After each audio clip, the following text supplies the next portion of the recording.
எல்லாத்துக்குமே கொடுத்து வைக்கணும். பிள்ளைன்னு பிறந்தா இப்படி இல்ல இருக்கணும். ஆஹா ஆஹா, என்ன பக்தி! பெத்த தாய் தகப்பனையே இவமா நினைச்சு கும்பிடுதே. மாறே வந்துட்டேன் தம்பி.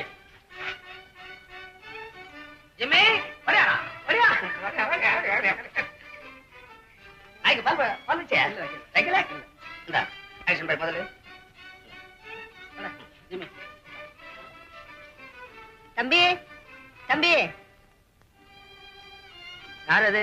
ஓ பாட்டியா, எங்க வந்த? என் பேத்தி ஊர்ல இருந்து வந்திருக்கா. அவளுக்கு ஏதாவது பலாரம் செய்து போடணும்னு காப்படி கடலை பருப்பு கடனா கேட்டேன். கொடுக்க மாட்டேங்கிறார் கணக்கு பிள்ளை.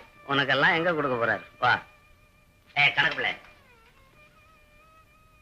காப்படி கடல் கொடு. என்னங்க முதலாளி, இப்பவே ஏகப்பட்ட கடன் வெளியே நிக்குது. நிக்காம என்ன செய்யும்? நீ பணக்காரனா பார்த்து கொடுத்துட்டு பக்கம் பக்கமா எழுதி வச்சுட்டு பாதரட்சை செய்ய முடியாது. நான் அலையிற ஏழைங்களுக்கு கொடுத்தாலும் கண்ணியமா கொண்டாந்து கொடுப்பாங்க. உடையா திருப்பி வர்ற கடனா இது?